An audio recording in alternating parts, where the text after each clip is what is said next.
no, no, no, no. 3 ថ្ងៃគេដែរអញ្ចឹងកុំឲ្យគេថាមុខអត់មានអ្នកប៉ាតម្សៅអីចឹងណាជះលុយ 2500 ដើម្បីទិញម្សៅមួយកំប៉ុង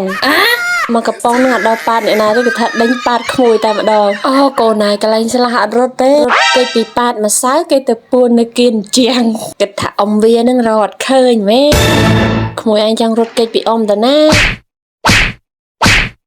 អូបើថានិយាយពីរត់វិញគាត់អត់តន់ទេលឿនដូចសត្វបជាវអញ្ចឹងគេរត់គេចពីអ៊ំប៉ាតម្សៅដើម្បីឲ្យពុកម៉ែគេជួយវិញតែបើថាអ៊ំមិនឈប់ប៉ាទេគេថាខ្ញុំយំតែម្ដងពេលទៅផ្ទះម្ដងហើយជាពិសេសបនទៀននឹងឯងគឺបានតែប្រហែលអ្នកនឹងឯងអត់ស្ងាត់ផ្ទះហើយចឹងណាសូមកូនពៅម្ដងបើថាកូនពៅវិញអូខ្សែកពីធំហ្នឹងប៉ាតម្សៅផងបន្លំប្លន់យកខ្សែកផង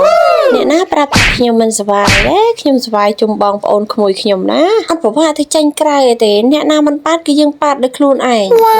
ណែចាំមើលខ្ញុំប៉ាតឲ្យមើលហើយ1 2 3ណែលេងក្នុងផ្ទះមិនត្រឹមតែសុបាយទេអ្នកអរគ្នាគឺសុវត្ថិភាពរបស់យើងទៀតអត់ប្រវាថាអ្នកណាមកប៉ះពាល់អីមុខយើងអីទេគឺអត់ទេណូបើក្មួយខ្ញុំអាធំនេះគឺវាមិនលើកលែងសុបាយទៅយាយវាទេចាចង់និយាយចឹងដាក់ទៅចៅមួយឆ្នាំមានម្ដងទេដោយសារតែតាខាងក្រោយហ្នឹងគាត់កំពុងញ៉ាំបាយមួយប៉ាតទាំងតាទៀតណាបានតែប៉ាតតាទេយើងទៅប៉ាត2អ្នកឲ្យកូនផ្ទះមកខាងទៀតនោះម្ដងអូនិយាយវាថាឆ្នាំនេះសុបាយមួម៉ាសុបាយទាំងនៅក្នុងផ្ទះទេចាវ៉ាវចូលឆ្នាំនេះរយៈពេលប្រហែលឆ្នាំហើយដែលខ្ញុំអត់បានដែរទៅផ្ទះខ្ញុំទៅតែពេលបនភ្ជុំអីចឹងណាតែឆ្នាំនេះទៅសុំទៅប៉ាតម្សៅក្មួយនឹងប្អូនវិញម្ដង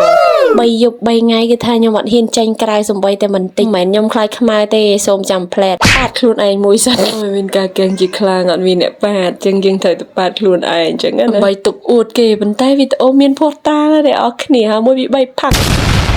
ពេលដែលខ្ញុំចេញក្រៅម្ដងទៅគេថាលន់ជើងលន់ដបូអូយសុំខ្លាចហើយចាស់ត្រឹមតែចាស់ទេខ្លាំងគេថាក្មេងៗក៏ខ្លាំងដែរប៉ាមកជាហ៊ានចេញពីរបងផ្ទះហូអីណេះហូអីណោះមិនមែនថាចរិតខ្ញុំនឹងវាក៏អឺតកតោមរឹកពីឆ្មាំងឆ្មៃអីគឺអត់ទេក៏មិនមែនថាខ្ញុំមិនមានឬក៏មិនចង់ជួយចែកអីទេក៏ប៉ុន្តែខ្ញុំអត់ចង់ស្លាប់ទេហើយមួយទៀតគឺខ្ញុំមិនមែនជាអ្នកដែលសុភាពមិនមែនជាអ្នកដែលល្អគ្រប់10អីគឺអត់ទេការជួបជុំច្រៀងឬក៏ប៉ាតម្សៅអីធម្មតាអូខេរឿងដាក់ក្រែកចុះក្រែកឡើងអាយ៉ាទៅលេងរួចហើយហូបអីធម្មតាអញ្ចឹងណាឥឡូវសុំស្រេះសិនណាផ្លេចខ្លួនតែមួយផ្លេតពេញកាមេរ៉ាបឹបនៅមានវីដេអូតវត្តអ្នកគ្នា